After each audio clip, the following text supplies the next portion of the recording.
ओम शांति। प्यारे रूहानी भाई बहनों, आज की इस बहुत ही गहरी और ईश्वरीय मंथन की चर्चा में आपका हार्दिक स्वागत है। आज हम जिस अव्यक्त मुरली पर गहराई से चर्चा करने वाले हैं, जिसकी तारीख है 5 अप्रैल 2026 और जो रिवाइज हुई थी 15 नवंबर 2009 को, तो मैं कहूँगी कि ये सिर्फ कुछ शब्द नहीं है, बल्कि एक बहुत ही शांत और रूहानी यात्रा है। ओम शांति। जी, बिल्कुल सही कहा आपने। इस रूहानी यात्रा में जुड़ना हमेशा ही एक बहुत ही सुकून भरा अनुभव होता है। आज जब हम इन महावाक्यों को पढ़ रहे थे तो महसूस हो रहा था कि कैसे दिलाराम बाप आज अपने राज दुलारे बच्चों से मिलने आए हैं। हाँ, ये जो शब्द है ना, राज दुलारे, ये सुनते ही कितनी मीठी अनुभूति होती है। मतलब सोचिए, स्वयं परमात्मा जो इस पूरी सृष्टि के रचयिता हैं, वो हम आत्माओं को राज दुलारा कह रहे हैं। कितनी स्नेहपूर्ण ऊर्जा है इस एक शब्द में। जी, ये ऊर्जा ही तो हमें उस आत्मिक स्थिति में ले जाती है। और आज बाबा ने एक बहुत ही स्पष्ट दर्पण हम बच्चों के सामने रखा है। बाबा ने कहा है कि अपनी स्वराज्य की रिजल्ट चेक करके स्वयं को चेंज करना है, ताकि हम भविष्य के अखंड राज्य के अधिकारी बन सकें। अखंड राज्य, ये शब्द सुनने में कितना भारी और राजसी लगता है ना। जी। लेकिन मैं ये सोच रही थी कि वर्तमान का जो हमारा पुरुषार्थ है, वही हमारे भविष्य के 21 जन्मों का भाग्य तय करता है। तो ये जो स्वराज्य की परिभाषा है, ये असल में कितनी गहरी है? बहुत गहरी है। देखिए, बाबा ने इस पूरी प्रक्रिया को अखंड राज्य से जोड़ा है। अखंड का मतलब ही है जहां कोई विभाजन ना हो, कोई रुकावट या कोई दरार ना हो। और इसे स्पष्ट करने के लिए बाबा ने 3 तख्तों का जिक्र किया है। अच्छा, 3 तख्त? जी।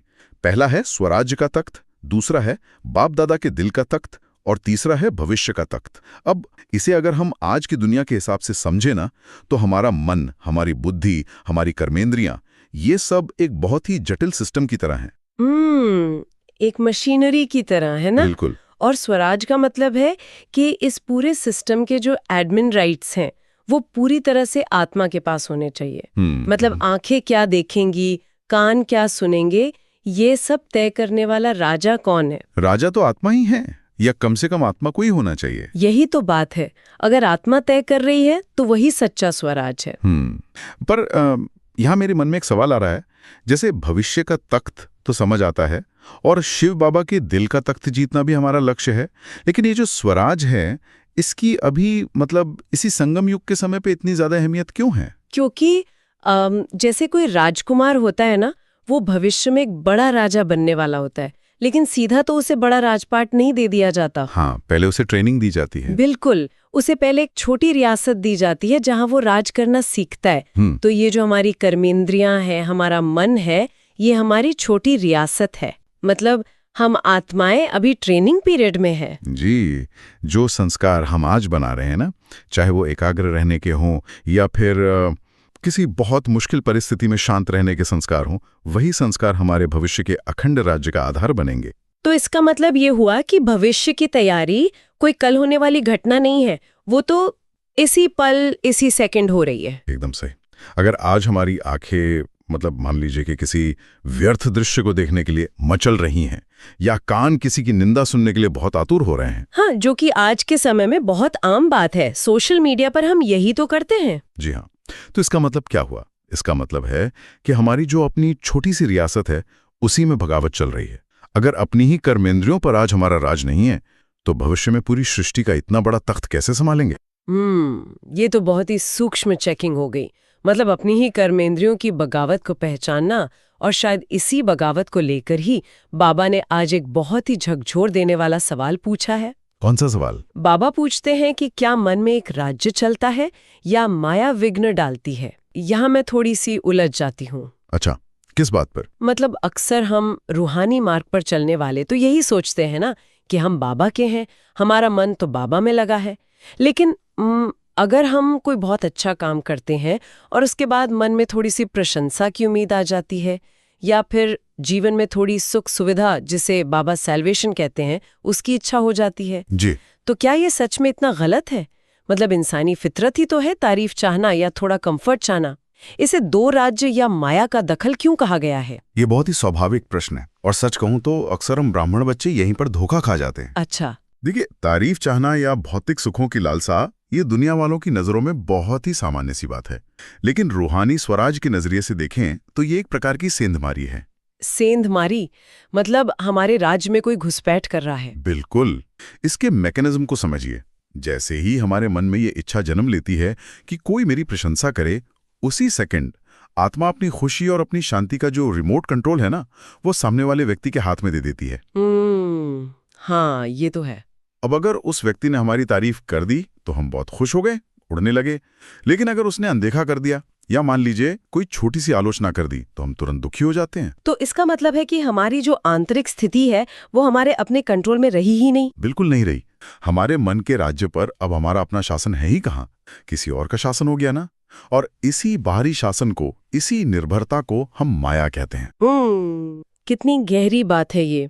एक तरफ तो हम बड़े शान से कहते हैं कि हम शिव बाबा के बच्चे हैं, उनके नियमों पे चलते हैं, और दूसरी तरफ हमारी अपनी जो खुशी है वो दुनिया वालों की तारीफ की मोहताज बनी हुई है।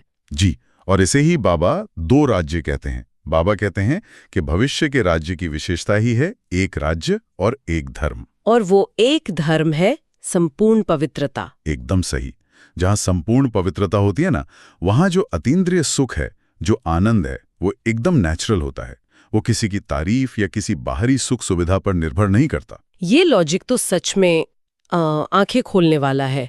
मतलब संपूर्ण पवित्रता का अर्थ सिर्फ ब्रह्मचर्य का पालन करना ही नहीं है, बल्कि मन में किसी भी प्रकार की जो मिलावट है या बाहरी चीजों पर जो हमारी निर्भरता है, उसका ना होना भी संपूर्ण पवित्रता है। जी, अगर आज प्रशंसा की भूख के कारण या सल्वेशन के कारण हमारा मन अशांत हो रहा है, तो ये सीधा सा सबूत है कि अपवित्रता ने हमारे राज्य में घुसपैठ कर ली है। तो एक राज्य का सीधा सा अर्थ ये हुआ कि जो लॉ एंड ऑर्डर है वो पूरी तरह से आत्मा के हाथ में हो, जहां केवल शिव बाबा की श्रीमत का ही शासन चले। बिल्कुल।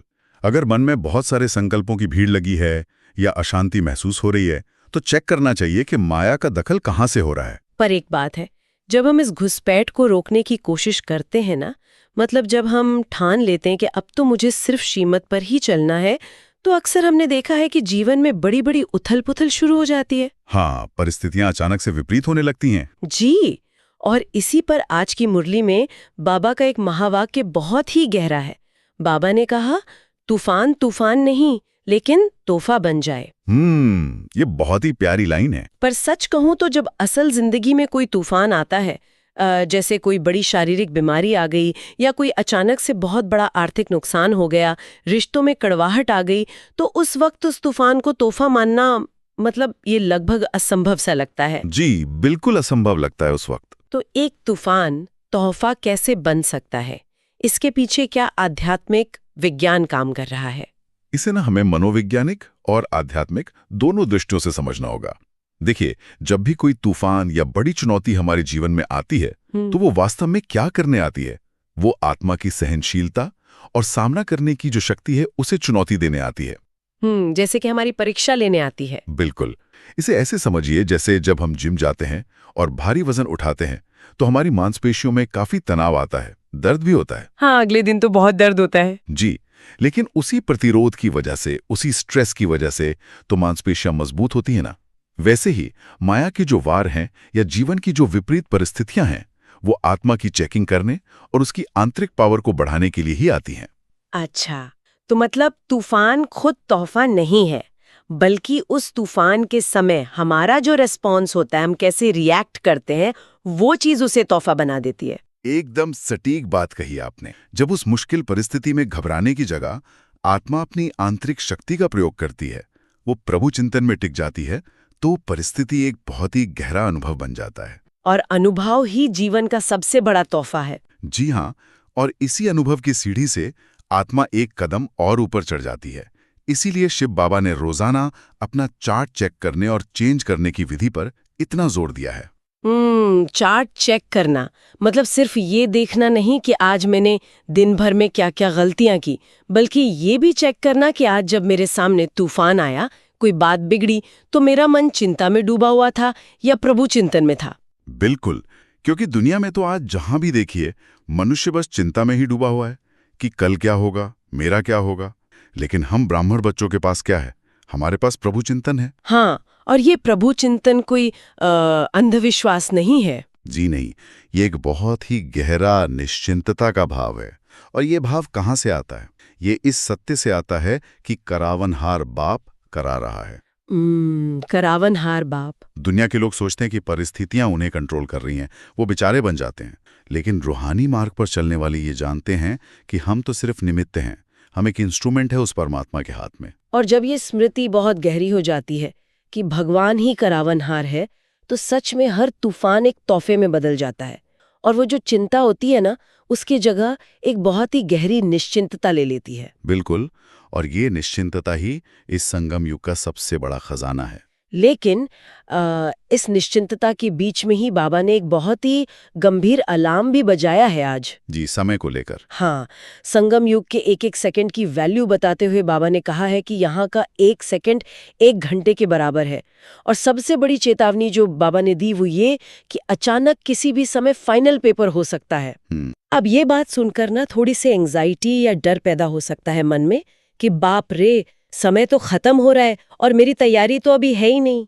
देखिए, डर इंसान को तब लगता है जब या तो अज्ञानता हो या फिर उसकी तैयारी पूरी ना हो। लेकिन बाबा हमें ये बात डराने के लिए नहीं कह रहे हैं। तो फिर इसका मुख्य उद्देश्य क्या है? बाबा हमें एक बहुत ही गहरी अवेयरनेस में डालना चाहते हैं। जरा सोचिए, 1 सेकंड 1 घंटे के बराबर क्यों है? क्योंकि ये जो संगम युग का समय है ना, ये बीज बोने का समय है। बीज बोने का समय। जी, यहाँ किया हुआ एक भी शुद्ध संकल्प आने वाले 2500 सालों के लिए यानी पूरे आधे कल्प के लिए फल देता है। इसका मतलब है कि हमारे पास समय का जो लीवरेज है वो बहुत बड़ा है। हाँ, ये बात तो है। एक संकल्प और 2500 साल का फल। इसीलिए बाबा ने कहा है कि सिर्फ ज्ञान होना काफी नहीं है, हमें इन खजानों का मालिक बनना होगा। मालिक बनना। अब यहाँ मालिक बनने से बाबा का क्या तात्पर्य है? मतलब क्या सिर्फ ये जानना काफी नहीं है कि मैं एक शांत स्वरूप आत्मा हूँ, मेरे पास शांति का खजाना है? नहीं, सिर्फ जानना काफी नहीं है। बाबा ने बहुत ही सुंदर तरीके से इसे समझाया है। मालिक वो नहीं होता जिसकी तिजोरी में बहुत सारा धन पड़ा हो। तो सच्चा मालिक कौन है? सच्चा मालिक वो है जो समय पर, यानी जब भी उसे जरूरत हो, उस धन को अपनी तिजोरी से निकालकर कार्य में लगा सके। अच्छा, जैसे बाबा ने आज समाने की शक्ति का उदाहरण भी दिया है। बिल्कुल। मान लीजिए कि आपके कार्य क्षेत्र में, ऑफिस में किसी ने अचानक आपका अपमान कर दिया। जो कि बहुत ही प्रैक्टिकल स्थिति है। जी, तो उस समय आपको तुरंत समाने की शक्ति की जरूरत है। अब अगर आप खुद को ऑर्डर करें कि शांत हो जाओ, इस बात को यहीं संभालो, और आपका मन उसी सेकंड उस शक्ति को काम में ले आए। मतलब कोई डिले ना हो। हाँ, जैसे हम कंप्यूटर में काम करते हैं ना, एक क्लिक किया और 50 टैब एक साथ बंद हो गए और सिस्टम हैंग भी नहीं हुआ। अगर मन ऐसा रिस्पॉन्ड कर रहा है, तब आप सच्चे मालिक हैं। और अगर आधा घंटा अशांत रहने के बाद, रोने धोने के बाद समझ में आए कि अरे मुझे तो शांत रहना चाहिए था, तो फिर वो मालिकाना हक नहीं हुआ। बिल्कुल नहीं हुआ।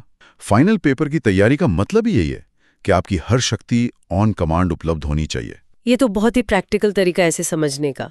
मतलब शक्तियां सिर्फ कोई थ्योरी नहीं है कि हमने पढ़ लिया और याद कर लिया, वे हमारे रोजमर्रा के टूल्स हैं। जी। और जब ये स्वराज्य का कंट्रोल पूरी तरह से आत्मा के पास आ जाता है ना, तो मैंने देखा है कि उसका एक बहुत ही खूबसूरत बाय प्रोडक्ट निकलता है। और वो क्या है? वो है खुशी। बाबा ने बड़े ही प्यार से मुस्कुराते हुए आज मुरली में कहा कि खुशी जैसी कोई खुराक नहीं और खुशी जैसा कोई खजाना नहीं। वाह। पर खुशी को खुराक मतलब डाइट क्यों कहा गया है? खजाना तो समझ आता है, पर खुराक? ये बहुत ही गहरा सवाल है। खुशी को खुराक इसलिए कहा गया है क्योंकि जब आत्मा सच में खुश होती है ना, तो उसका सीधा सीधा असर हमारे शरीर पर, हमारी सेहत पर और यहाँ तक कि हमारे आसपास के वातावरण पर भी पड़ता है। हाँ, ये तो विज्ञान भी मानता है आज। जी, और ये जो सच्ची रूहानी खुशी है, ये आत्मा का अपना मूल स्वभाव है। ये कोई बाहरी चीज नहीं है जिसे हमें कहीं बाजार से जाकर कमाना पड़े या खरीदना पड़े। ये अविनाशी बाप की देन है। बिल्कुल। जब कोई आत्मा अंदर से भरपूर होती है, खुश होती है, तो आप देखिए उसके चेहरे से, उसके नैनों से, उसकी पूरी चलन से वो खुशी ऑटोमेटिकली दिखाई देती है। उसे जताना नहीं पड़ता। और खुशी एक ऐसा खजाना भी तो है जिसे हम किसी तिजोरी में बंद करके नहीं रख सकते। आप जितना इसे बांटेंगे, ये उतना ही बढ़ता जाएगा। एकदम सही। और शायद इसी खुशी से की गई सेवा का ही ये परिणाम है कि आज बाप दादा ने देश और विदेश के सभी सेवादारी बच्चों को विशेष मुबारक दी है। जी, बाबा ने बहुत प्यार से जिक्र किया कि कैसे सभी बच्चों ने उमंग उत्साह से बाप का संदेश पहुंचाया है। लेकिन इस सेवा के संदर्भ में बाबा ने खास बात पर बहुत जोर दिया है, वो है रहम दिल बनना। हाँ, अब सेवा तो हम सिर्फ अपना कर्तव्य समझकर भी कर सकते हैं ना, फिर इसमें ये रहम की भावना का क्या महत्व है? देखिए, जब हम कोई काम सिर्फ अपना कर्तव्य समझकर करते हैं तो वो एक ड्यूटी बन जाता है, उसमें एक रूखापन आ सकता है। लेकिन जब उस सेवा में रहम शामिल हो जाता है ना, तो वो सीधा दुआ बन जाता है। ड्यूटी से दुआ तक का सफर। जी, और यहाँ रहमदिल होने का मतलब किसी पर दया दिखाना या उसे खुद से नीचा समझना बिल्कुल नहीं है। तो फिर इसका रूहानी अर्थ क्या है? रहम का अर्थ है कि जब हम दुनिया में देखते कि लोग अज्ञानता में हैं, दुखों से तड़प रहे हैं, तो आत्मा के अंदर एक बहुत ही ईश्वरीय करुणा जागृत होती है। बाप के साथी होने के नाते यह हमारा फर्ज बन जाता है कि हम हर एक कोने तक वो ईश्वरीय रोशनी पहुंचाएं। ताकि कल को कोई ये लट सके कि हमें तो पता ही नहीं चला। बिल्कुल, बाबा यही तो नहीं चाहते कि आगे चलकर जब परिस्थितियां बहुत नाजुक हो जाएं, हाहाकार मच जाए, तो कोई भी आत्मा ये उलाहना दे कि भगवान आए और हमें आपने बताया ही नहीं। बाप रे, ये तो हम बच्चों पर बहुत बड़ी जिम्मेदारी है। जी हाँ, और इसी रहमदिल भावना के कारण ही हमें मनसा से, वाचा से और कर्माना से अपनी सेवा की गति को बहुत बढ़ाना है। मनसा मतलब मन के शुद्ध संकल्पों से, वाचा मतलब अपने मीठे बोलों से, और कर्मणा मतलब अपने श्रेष्ठ कर्मों से। बिल्कुल, क्योंकि इस दुख में संसार को सुख में संसार में बदलने का सिर्फ यही एक रास्ता है। और इस इतनी बड़ी सेवा के लिए जो अथाह शक्ति चाहिए ना, उसके लिए बाबा ने आज अमृत वेले के महत्व को एक मास्टर चाबी बताया है। अमृत वेला? जी, बाबा ने कहा कि अमृत वेले बाप दादा चारों ओर के जो दिल तख्त नशीन बच्चे हैं उन्हें विशेष शक्तियां बांटते हैं और एक बहुत ही प्यारा सर्टिफिकेट देते हैं। वाह बच्चा वाह! ये सर्टिफिकेट मिलना तो बहुत बड़े सौभाग्य की बात है। सच में? पर अगर हम इसे थोड़ा गहराई से समझें तो अमृत वेले में ही, मतलब सुबह के उस बहुत ही अर्ली मॉर्निंग के शांत पहर में ही इतनी ज्यादा शक्ति क्यों होती है? इसके पीछे ना एक पूरा आध्यात्मिक और विज्ञान काम करता है। देखिए, सुबह का वो समय जब पूरी दुनिया सो रही होती है, उस वक्त वातावरण में सांसारिक विचारों का जो शोर है वो बिल्कुल शून्य के बराबर होता है। हाँ, एक गहरी शांति होती है, बाहर भी और अंदर भी। जी, और उस समय हमारा जो अवचेतन मन है, यानी जो सबकॉन्शियस माइंड है, वो सबसे ज्यादा ग्रहणशील यानी रिसेप्टिव अवस्था में होता है। तो ऐसे शुद्ध वातावरण में जब एक आत्मा शिव बाबा से अपना डायरेक्ट कनेक्शन जोड़ती है, तो उन ईश्वरीय शक्तियों को धारण करना बहुत ही सहज हो जाता है। जो बच्चे इस समय बाबा को साथी बनाकर कंबाइंड अवस्था में रहते हैं ना, उन्हें बाबा उड़ने और दूसरों को भी उड़ाने का विशेष वरदान देते हैं। वाह, ये उड़ने की बात बहुत ही प्रेरणादायक है और इसी उड़ने की कला से जुड़ा हुआ है बाबा का आज का एक विशेष संदेश जो उन्होंने यूपी यानी उत्तर प्रदेश जोन के लिए दिया है। जी, बाबा ने यूपी को ब्रह्मा बाप और जगत अम्बा की पालना की धरनी कहा है। ये तो किसी भी जोन के लिए बहुत बड़े गर्व और सौभाग्य की बात है। ब्रह्मा बाबा और मम्मा की पालना की धरनी। बिल्कुल, और बाबा ने सिर्फ महिमा ही नहीं की है, बाबा ने यूपी जोन को निमित्त बनाकर सभी जोन्स को सेवा का एक बहुत ही इनोवेटिव और प्रैक्टिकल तरीका भी सिखाया है आज। वो कौन सा तरीका? बाबा ने कहा कि हर वर्ग का एक वैरायटी ग्रुप तैयार करो। वैरायटी ग्रुप, इसका मतलब है कि एक ऐसा सर्विस ग्रुप जिसमें समाज के हर हिस्से का व्यक्ति शामिल हो। जी हाँ, जैसे कोई डॉक्टर हो, कोई इंजीनियर हो, कोई व्यापारी हो, कोई किसान हो। अच्छा, तो ऐसे ग्रुप का क्या फायदा होता है सेवा में? इसका फायदा ये है कि जब भी कोई कार्यक्रम होता है तो ये लोग अपने अपने वर्ग को बहुत आसानी से निमंत्रण दे सकते हैं। अब सोचिए, जब कोई बहुत अनुभवी डॉक्टर स्टेज पर आकर अपना अनुभव सुनाता है कि राजयोग के अभ्यास से उसके जीवन में और उसके प्रोफेशन में क्या चमत्कारिक बदलाव आया, तो जो सामने बैठे हुए दूसरे डॉक्टर्स हैं वो उससे बहुत ज्यादा रिलेट कर पाते हैं। हाँ, वो उनकी भाषा समझते हैं। जी, बाबा इसी चीज को माइक तैयार करना कहते हैं। बाबा चाहते हैं कि हर वर्ग से ऐसे विशेष माइक स्टेज पर आएं जो अपने प्रैक्टिकल जीवन से, अपने अनुभव से इस ईश्वरीय ज्ञान को सिद्ध कर सकें। कितना प्रैक्टिकल विजन है बाबा का।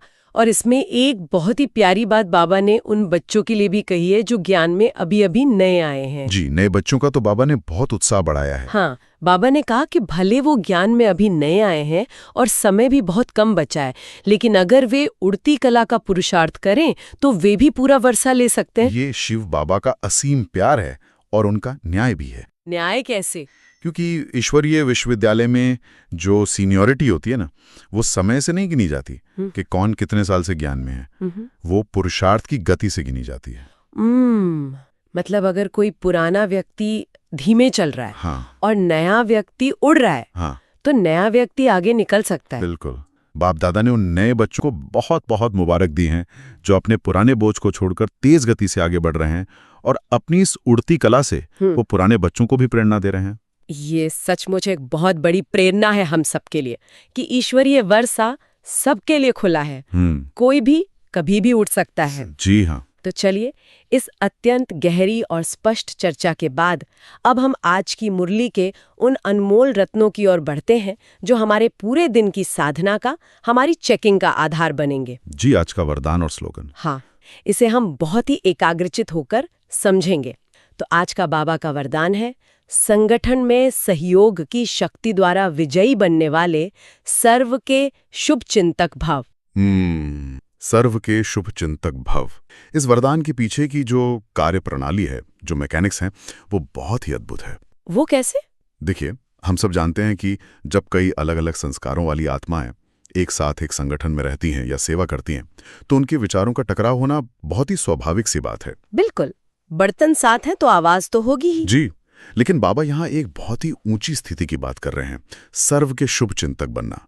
जब हम दूसरों की कमियों को देखने के बजाय सिर्फ और सिर्फ उनके शुभ की कामना करते हैं और उन्हें दिल से सहयोग देते हैं, तो वो जो सहयोग है ना, वो एक रूहानी घेराव बना देता है। रूहानी घेराव मतलब जैसे कोई रक्षा कवच? एकदम सही। जब संगठन में सब एक दूसरे को मानसिक रूप से और आत्मिक रूप से सहयोग देते हैं, तो जो एक कलेक्टिव कॉन्शियसनेस है, जो सामूहिक चेतना है, उसका एक ऐसा अभेद्य शील्ड बन जाता है जिसे भेदने की हिम्मत खुद माया में भी नहीं होती। वाह, मतलब अगर हम सब एक हैं तो माया हमारा कुछ नहीं बिगाड़ सकती। बिल्कुल, लेकिन ये शील्ड तभी बनेगी जब संगठन की हर आत्मा में सहन करने की और सामना करने की शक्ति हो और उसका दृढ़ संकल्प हो। पर अक्सर लोग सहन करने को कमजोरी मान लेते हैं। यही तो भूल है। छोटी छोटी बातों को संगठन में सहन करना कोई कमजोरी नहीं है, बल्कि ये तो वो गोंद है जो उस पूरे संगठन को जोड़े रखती है। बहुत ही सुंदर बात कही आपने। और इसी संगठन की शक्ति को और हमारे स्वराज्य की शक्ति को तोड़ने वाली एक बहुत ही बारीक चीज का जिक्र बाबा ने आज के स्लोगन में किया है। जी, इच्छाओं के बारे में। हाँ, बाबा कहते हैं, कोई भी इच्छा अच्छा बनने नहीं देगी, इसलिए इच्छा मात्रम अविद्या बनो। ये ना एक बहुत ही पावरफुल स्टेटमेंट है। इच्छाओं से अविद्या यानी इच्छाओं से बिल्कुल अनजान बन जाना। इसे अगर हम आज की हमारी पूरी चर्चा से जोड़े ना, तो बात एकदम साफ हो जाती है। ये जो इच्छा है, ये वास्तव में एक सूक्ष्म दरार की तरह है। दरार? जी, जैसे एक बहुत बड़ा और मजबूत बांध हो, लेकिन अगर उसमें एक छोटी सी भी दरार आ जाए तो वो पानी का प्रेशर उस पूरे बांध को तोड़ सकता है। हाँ, बिल्कुल। वैसे ही संपूर्ण पवित्रता के इस ऊंचे मार्ग पर कोई भी छोटी सी इच्छा, चाहे वो नाम कमाने की इच्छा हो या अपनी बात मनवाने की जिद हो या किसी छोटे से शारीरिक आराम की चाहना हो, वो आत्मा की एकाग्रता को तोड़ देती है। मतलब जहां इच्छा है वहां कोई ना कोई सूक्ष्म स्वार्थ जरूर छिपा है। जी हाँ, और स्वार्थ कभी भी आत्मा को संपूर्ण अच्छा यानी संपूर्ण पवित्र नहीं बनने देगा। इसीलिए बाबा ने इतना कड़ा शब्द इस्तेमाल किया है कि इच्छाओं का तो अता पता ही नहीं होना चाहिए।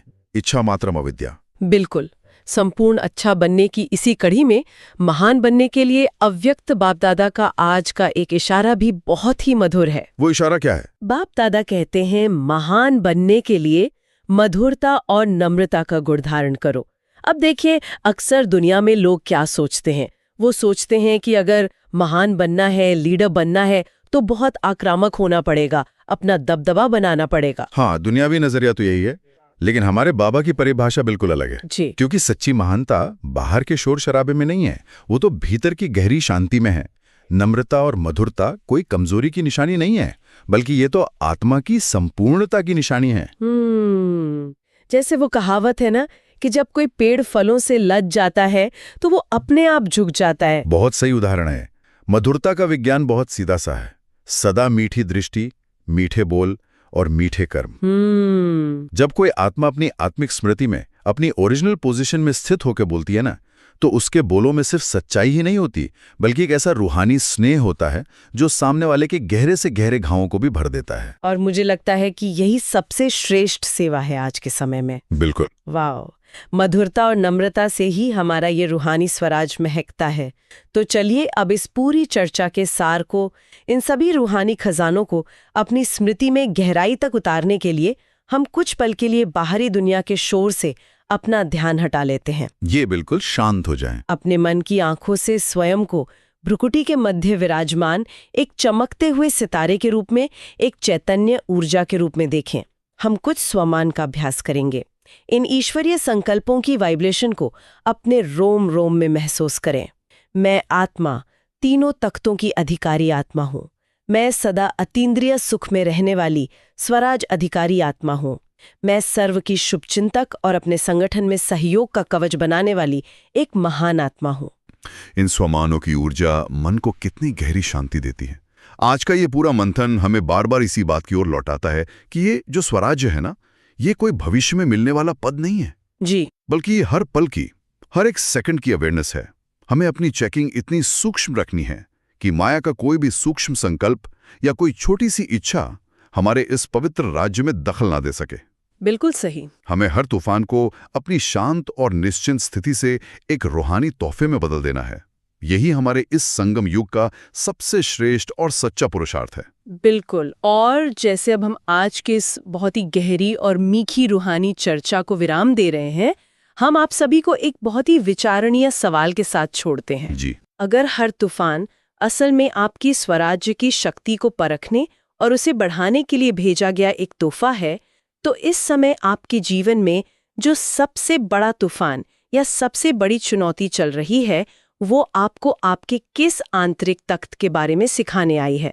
वो कौन सी शक्ति है जिस पर आपने अब तक अपना पूरा अधिकार नहीं जमाया है? इस पर जरूर विचार कीजिएगा। अगर आज के इस अव्यक्त मुरली के मंथन से आपको कोई विशेष प्रेरणा मिली हो या कोई गहरा स्वमान का अनुभव हुआ हो, तो उसे सिर्फ अपने तक ना रखें, उसे अपने जीवन में धारण करें और दूसरों को भी प्रेरित करें। अपने सुंदर विचार या अनुभव आप कमेंट में भी साझा कर सकते हैं, ताकि अन्य आत्माओं को भी उससे शक्ति मिले।